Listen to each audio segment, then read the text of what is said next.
You're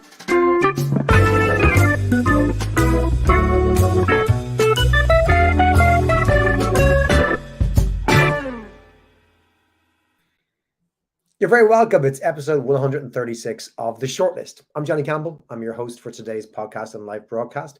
I'm the CEO and co-founder of a company called Social Talent. And today we're going to be discussing sustainability. In particular, though, we're going to be talking about sustainable talent and how you create sustainable talent strategies for long-term business success. You've no doubt heard of sustainability in the context of our environment.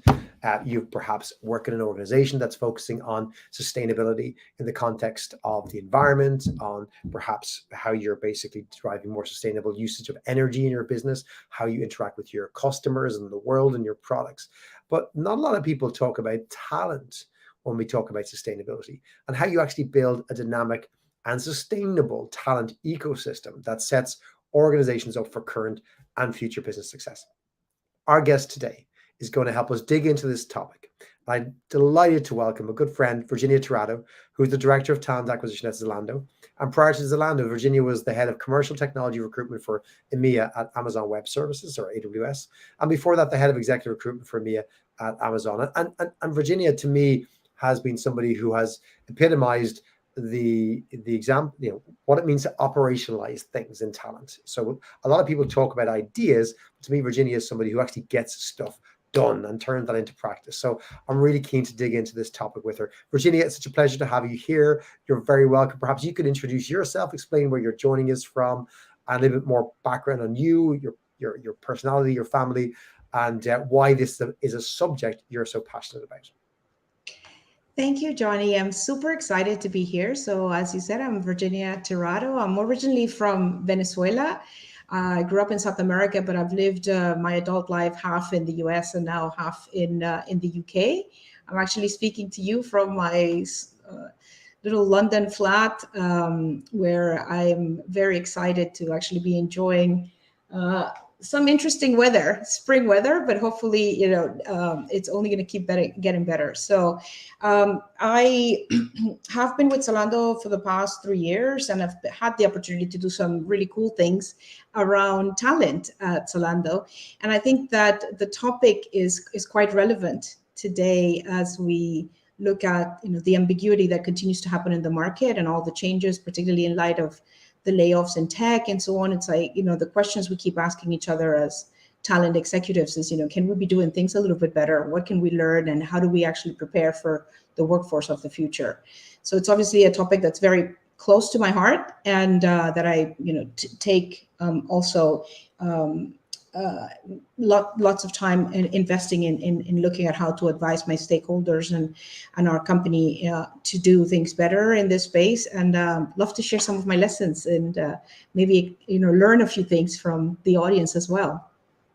So when we talk about sustainability, and by the way, the audience who are listening live, those of you on LinkedIn and YouTube, you're very welcome. We welcome your comments and thoughts and questions for Virginia as we go through the broadcast. And any links we might share, we'll put them in the show notes for those who listen to the podcast as well.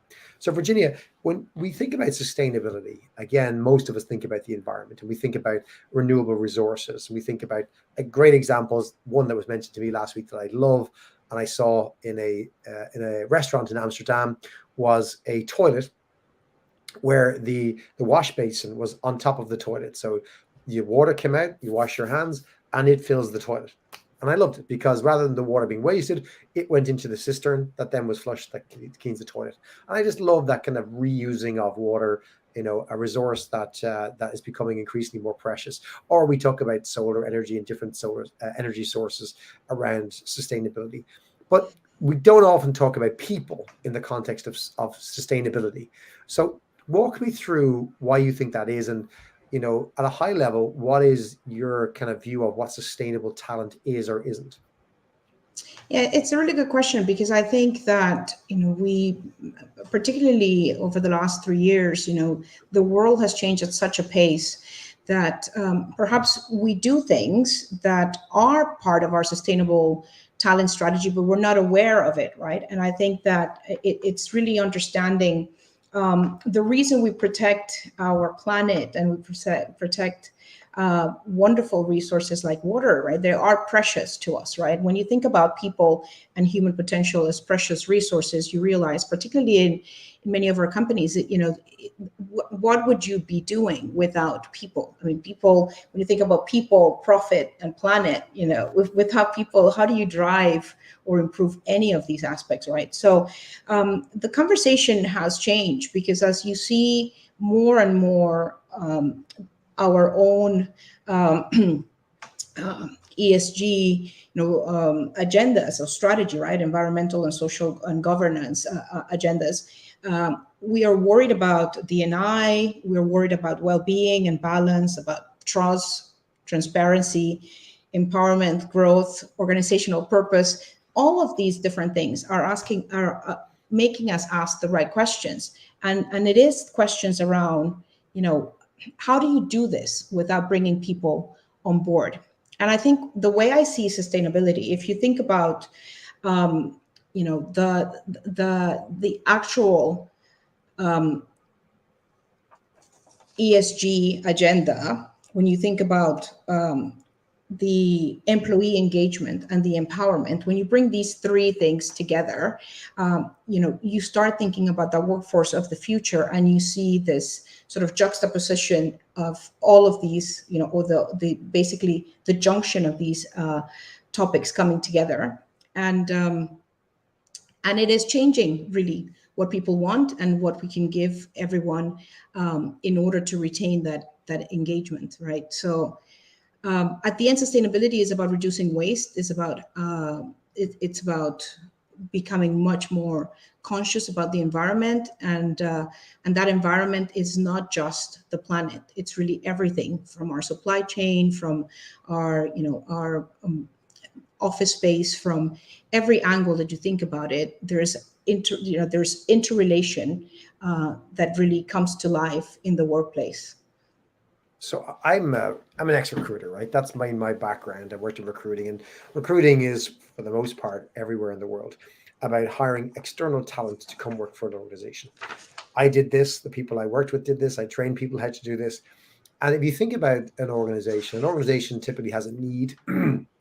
They're growing the sales team, they're growing the engineering team, they want to develop new products. And they say, well, let's get new people to do this. And they go to market and they find talent, typically from some other organization, that they spend money to bring into their own organization. And in the same breath, they have a whole lot of people exiting their organization. And the number one reason that people say that they move on from jobs is around the world is lack of career opportunities. So you have this dilemma, which I've always found fascinating, whereby we are constantly trying to bring in all these external resources whilst we are churning through talent who already work for us, who have had loyalty to us, who have certainly at some period enjoyed working for us, no doubt, have delivered for us, many of them. And they're leaving because they don't have anywhere else to go. And it seems that this is kind of wasteful, that one of the most basic wastes in there, because to try and bring somebody new in, onboard them, acclimate them to our culture and environment, get them to settle in, deliver. You typically don't get delivery of anything worthwhile within 6 to 12 months in most professional roles. So there's a lot of effort put in to try and bring something in, yet there seems to be a lot less effort put into trying to keep something that already works extremely well. So how do you connect those two challenges? The challenge to get people to do things that they're not doing today, and then the challenge of people leaving us because they have no opportunity. Yeah, so I think there's some great companies out there that already are leading the way in some of the in how you think about this, right? I mean, we've been talking about the gig economy, and we've been talking about internal mobility, and we've been talking about having skill sets, and how the world that's outside, once you bring it in, what do employees want today? But I think that as humans, sometimes even the way we think about things, I'm in the fashion world with Zalando, and I was with Amazon before, and the innovation side of things. One thing that we may be doing wrong in many places is that we always think that new is better. And when we have, as a recruiter, right, when you intake a role in many companies, you don't even take the time to look at, do we have people internally that could be doing this? And you're thinking, okay, I just need to go outside. I'll publish this role and get a bunch of applications. And if some internals come in, because we just don't stop and really look at it holistically, right?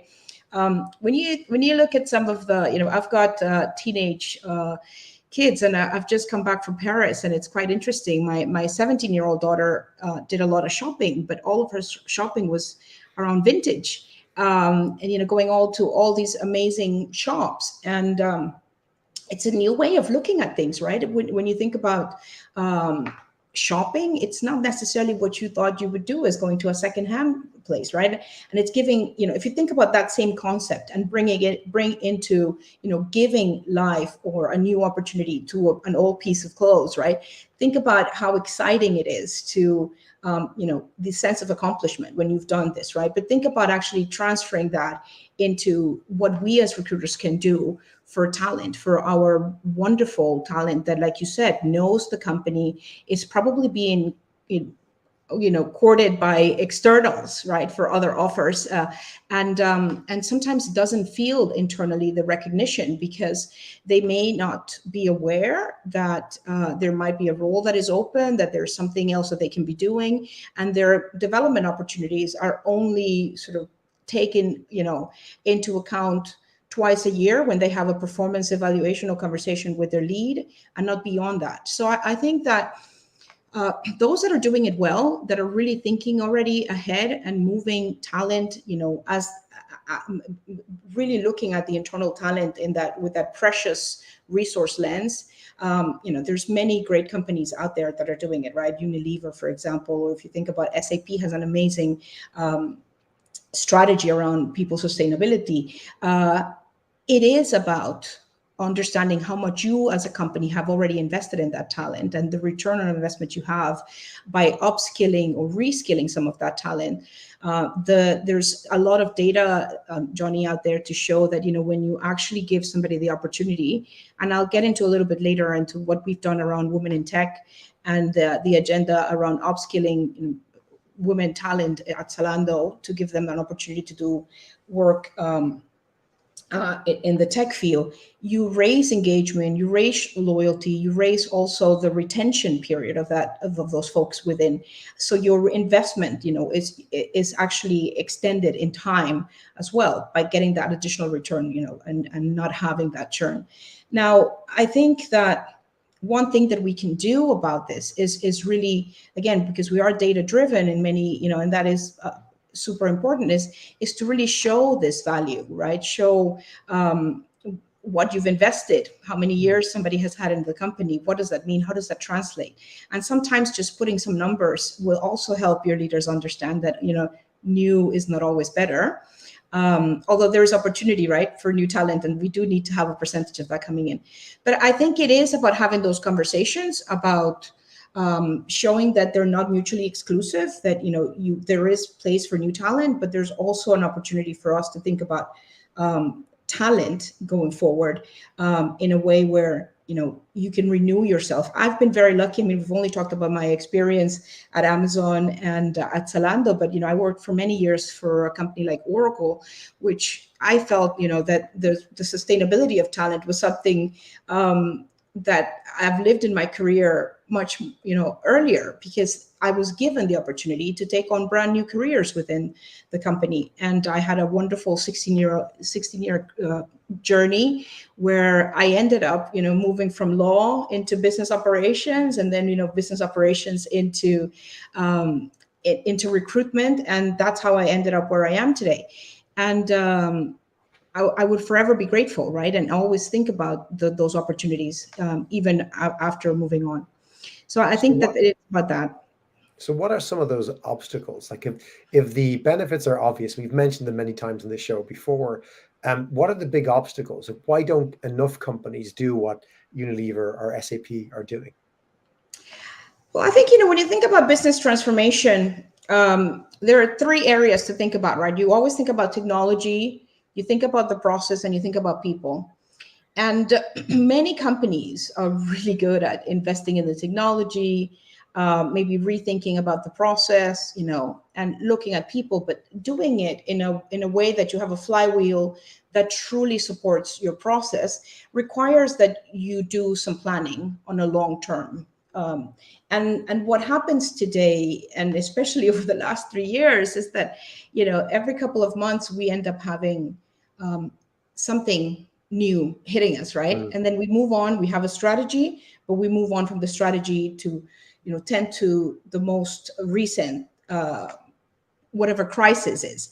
And I think that if we're going to be successful at changing the way we go around talent, we really do need to think about workforce planning for the future very differently. And it has, it takes time. I mean, when you think about Unilever, for example, or SAP, I mean, these are companies that have people strategies, right? That actually feed their workforce plan, and they have either long-term, investments on early careers. They have long-term investments on upskilling programs. It is about really looking at this, not as quick fix. And I would love to talk a little bit more about, some of the things that I've seen today on what's happening with layoffs in tech. But I think eventually it is about that. It is about understanding clearly where you want to be as an employer, what it's going to take you there, and then work backwards. But truly stick to it, and not drop it as soon as a crisis comes up. So that workforce planning piece is interesting, right? Because I know most organizations definitely develop a hiring plan. They often talk about a workforce plan, but for most of the TA leaders, certainly that I have spoken with, there's a hiring plan. It's very focused on external. It gives them a headcount number, and they go off and work on that for the year, and to whatever degree of accuracy. But it's not really ever connected to L&D and other parts of the business to really kind of look at what I think you're pushing at, which is a more holistic workforce plan. So define to me what a more holistic workforce plan looks like. Who gets involved in building that, and what are kind of some of the outputs of that plan? Yeah. So by no means can I really say that we've got it down to a science and we're experts or perfect at it, right? I think it's still a process that it's evolving, and like I said, we do also have other constraints, right? Every company today is facing a number of other factors that perhaps need force you to take a pause and rethink. But when you look at workforce planning, I think it's important that you work very closely with not just your business stakeholders, but I think as supporting organizations, one thing that has been super important for us is to come together in all our central functions, right? Whether it's talent acquisitions and your business partners, on the colleagues from HR as well, with your finance colleagues, really thinking about, okay, if this is where we need to go, right? And these are some of the things that we consider strategic, whether it is, we want to hit a certain diversity goal. We want to have this amount of people in leadership, under these underrepresented minorities, etc. We also want to make sure that, we understand what percentage of our revenue we're going to be spending, on payroll, etc. So let's think about that and start working backwards and say, okay, within 3 years, this is where we want to be. And how do we do that? First of all, if we just are given a number as a TA function from our finance folks, and we are not working together to understand how we get there, what are the things that we're going to do? How do we make sure as TA, we also help with some of this agenda, right? Be happy to take on targets around our internal mobility and ensure that we actually, work on those targets, right? And so on. You need to break it down. You need to also understand what role you want to play and how you partner. How do you make others accountable? So when we work together on a strategic plan for our workforce and even our blueprint for our recruiting strategy, we also make sure that I have validated this and worked very closely with my business partner, whether it is looking at my attrition, looking at my promotion velocity, whether it is looking at my D&I targets, whether it is looking at what are the things that are going to be important for me this year and how we're going to get there. And I think that if you do have that plan where you truly are thinking about it strategically and holistically, you can make some really good progress. Now, if you just execute, and deliver a number that's been given to you, then this is where you get into trouble, right? Because you're not having the conversations, and you may end up in a place where you'll have to make some difficult decisions at the end of the year. On a previous episode, I shared with our listeners an initiative that Amazon have had running for a few years around upskilling internal talent to be software engineers. And one of the stats I thought was really uplifting, I read recently, was that something like 62% of the folks who've gone through that program came from their hourly workforce. So they were taking 2/3 of the software engineers they were literally creating from scratch came from a population that you wouldn't necessarily think are software engineers, and on average their salary went up double in this transformation. And I bring that up because you mentioned earlier on some of the initiatives you've run in Zalando, for example, with women in tech. Tell us a little bit more about those initiatives and how you've created sustainable talent within Zalando already. I think that's a great, it's a great way of bringing this to life, this topic to life, right? To see how you can make this happen. So when you think, for example, about D&I, and you think about underrepresented minorities or just gender, if you just look, let's start with women in tech, which is an easy one to measure, and it's probably as important as other underrepresented groups.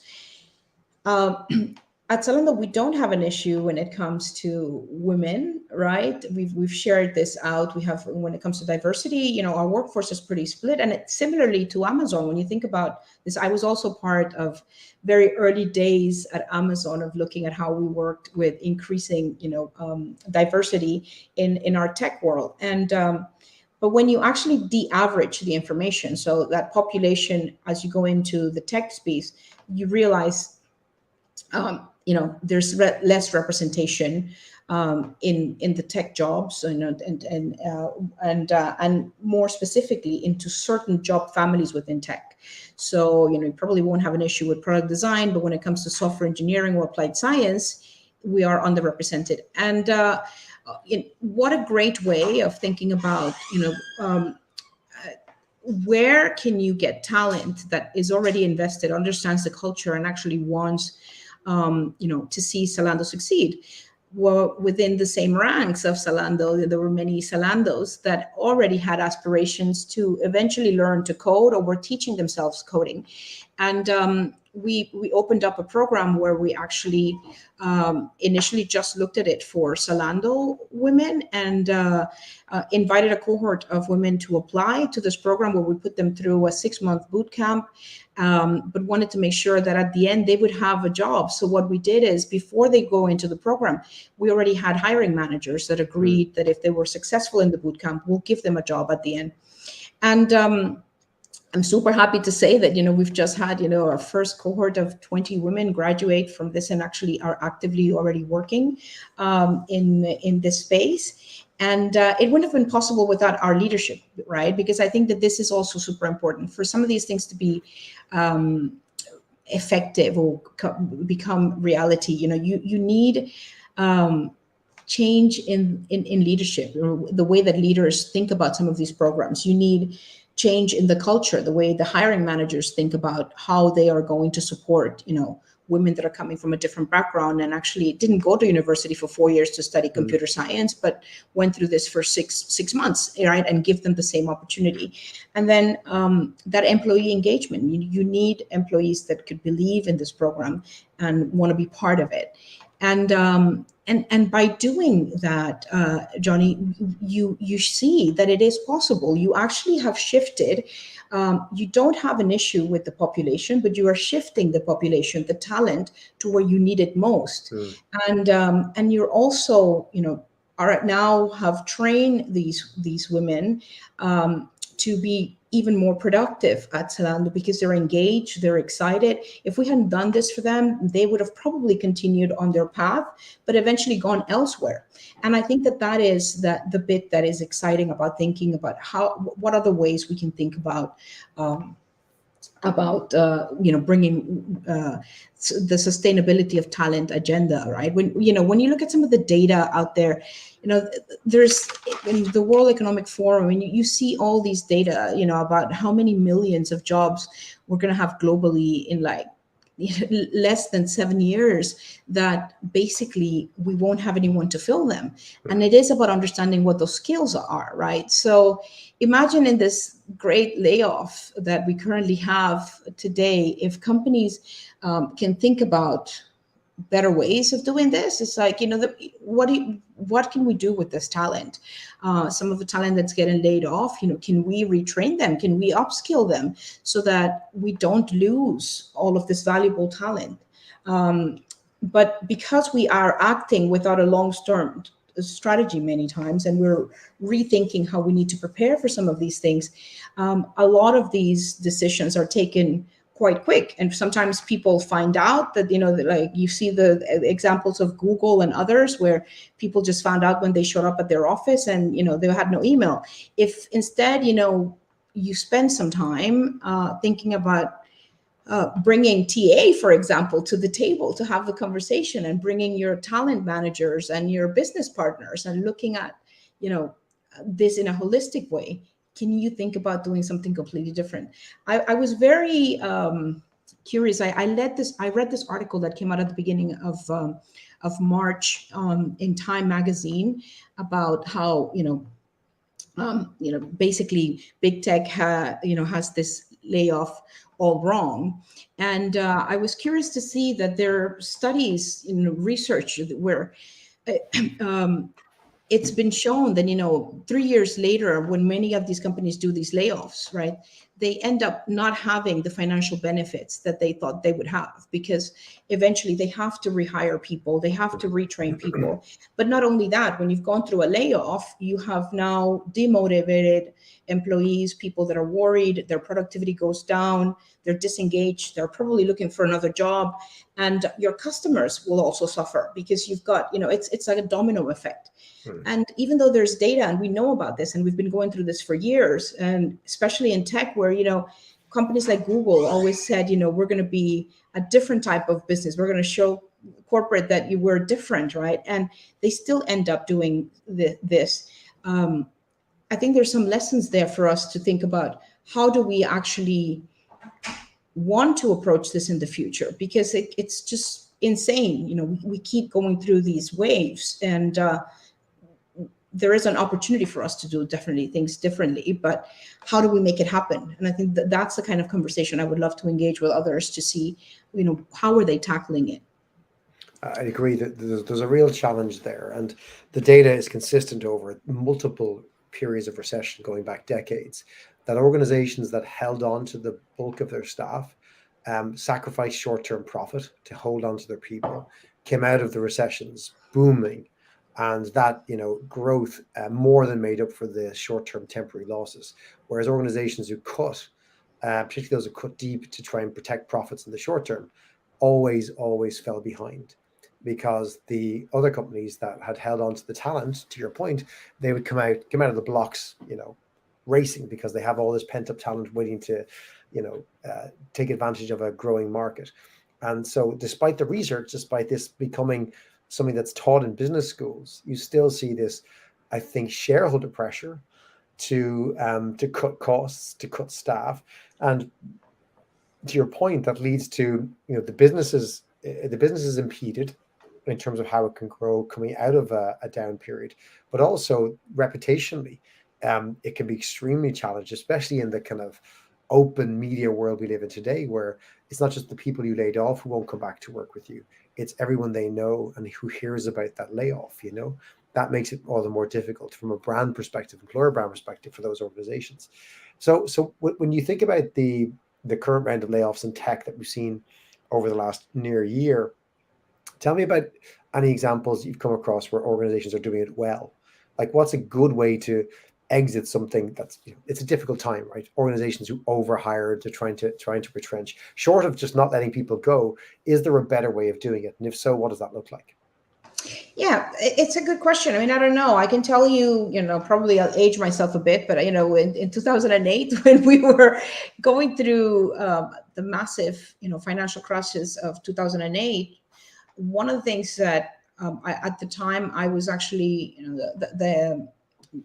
the head of business operations for our consulting business. We had to downsize at Oracle quite a lot. And one of the things that TA did at the time, which was amazing, was to actually connect with our partner network to figure out a way where we could actually get people moving in to our partners, so that when business picked up, we would have these connections, but this talent wouldn't just be out there going on their own to try to find a job, but then we would give the partners an incentive, right? If you actually take these folks, we will give you a preferential opportunity to partner with us when we had to implement a technology. We'll give you better rates. We would do different things to think about how back then, and we're talking 2008, this is more than 10 years ago, there were ways of looking at solutions, because you plan thinking about people first, right? And I think that putting that in the agenda is a good way of doing it. I think when I see today how companies are doing it, obviously every company is different, every country is different. You have other conversations happening, I wonder at times, if the best way to do this is to actually be better at challenging our, the stakeholders and others, thinking about, what exactly do we need to hire versus just taking orders, right? Understanding, better our talent. Today, I don't know. I have a lot of friends still in technology, and you would be surprised how people, even the folks that have stayed at Google or have stayed, or at Amazon or AWS, the impact that this is having for them is.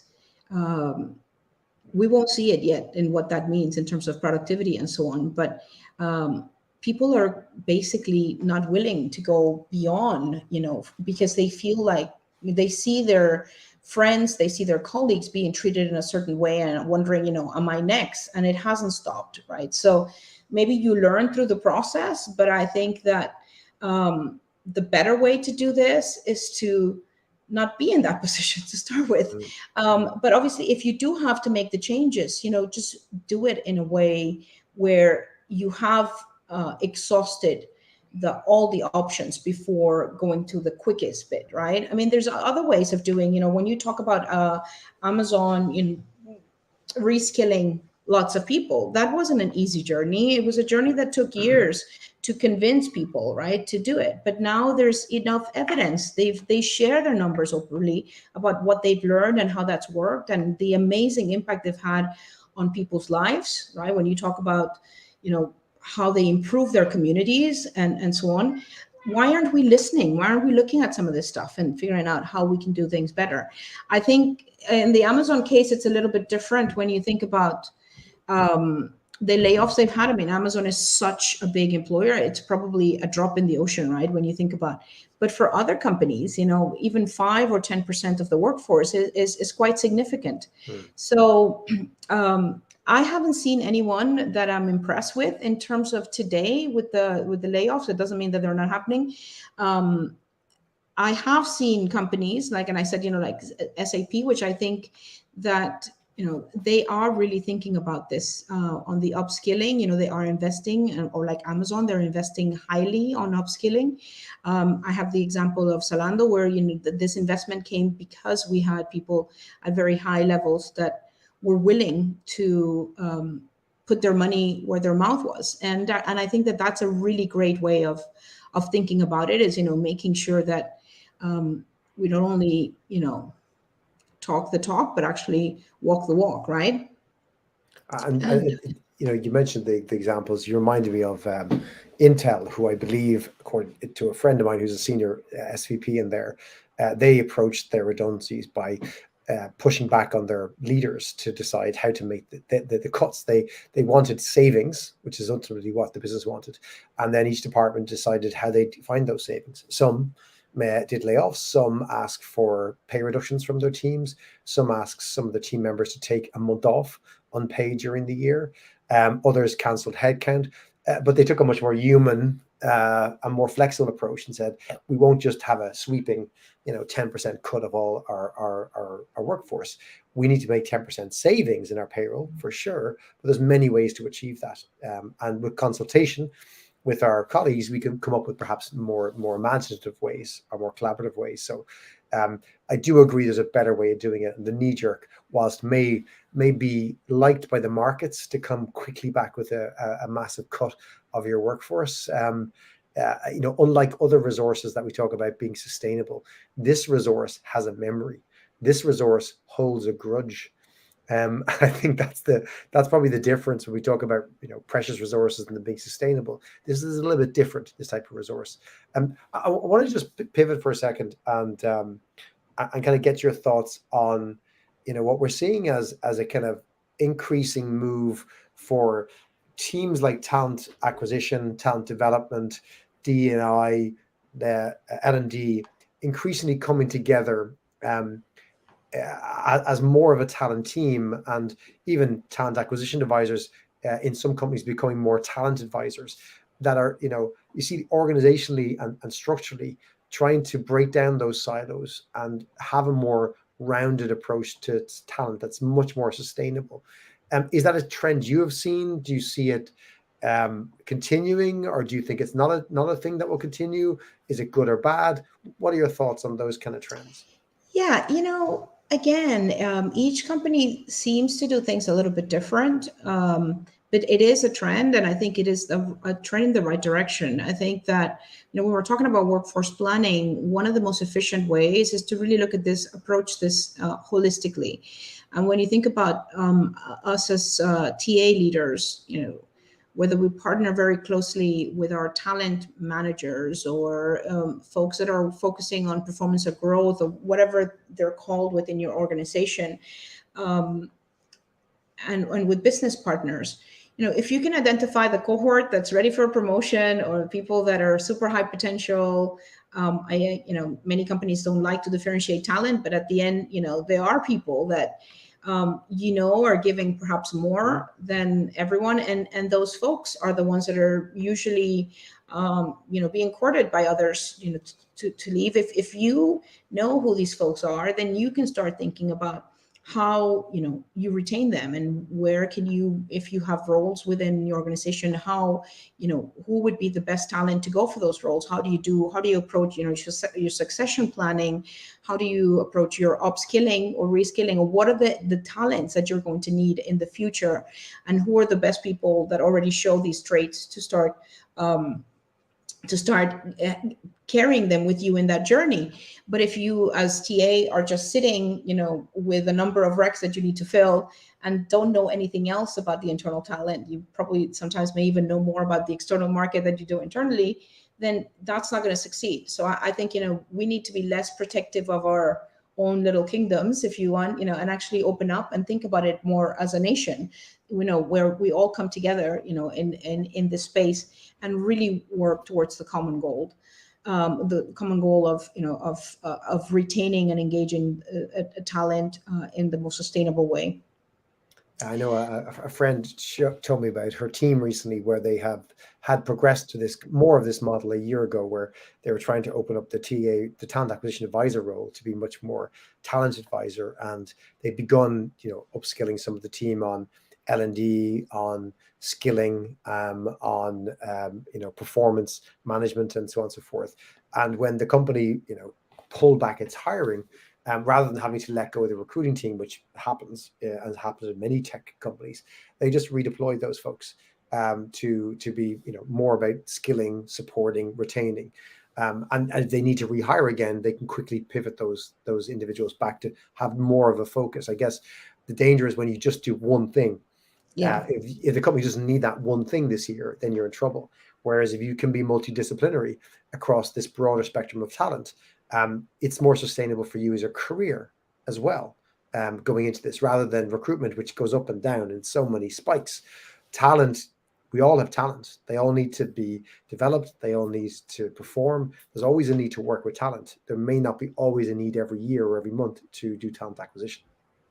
That is true, and I think one thing that I've done throughout these different crises we have over the last 3 years is, and I think one thing that we sometimes forget to do is when you think about recruiters, for example, the amount of fungible talent we have with all the skills that we have that are so adaptable. I mean, at the end of the day, a recruiter is in sales, whether you like it or not. We are really good at selling, but we're also good at process, and we're also good at getting things done. I mean, there's so many things that we could be doing. So sometimes other parts of the business cannot be hiring. Are you willing to reassign your folks across, and maybe that is a way of saving talent, because like you said, you're also letting them learn about other skills. You make them better recruiters when they really understand, if they've spent time with some stakeholders, what it actually takes to be in a sales role, calling partners or doing whatever it is. So I think that we shouldn't really underestimate how important it is for us to have a broader view of what we can do for organization, and it's not always just filling in a rec. And yeah, I know we talked a little bit about what when we think about this, why this is a passionate a topic that I'm passionate about. And I think at the end of the day, as a TA leader, there's a lot of stuff we do that we don't get credit for, but if you take a step back and you look at how you can influence, there's a never better time, I think, than now to really show how TA can add value even in this moment of crisis. What can we be doing to shape the people agenda across people organization. I love that. There's a lot more that we can offer. Virginia, you've given us some great things to think about, some great insights and stories as well. I really appreciate your taking the time. I'm going to ask you one last thing before you depart from today's show, and that's to perhaps leave our guests with your piece of advice from your own experience, or that's been passed on to you from other people's experience, that they can take away and add to our shortlist today. Yeah, we tend to forget really quickly. Before we know this little crisis that we're in the midst of, we'll move on and we'll probably start hiring again and get crazy. We go through these cycles. I think we shouldn't be afraid to challenge. We shouldn't be afraid to ask the questions. Do you really need that hire? Don't worry about your job as a recruiter. Just ask, why do we need that hire and where should we go? And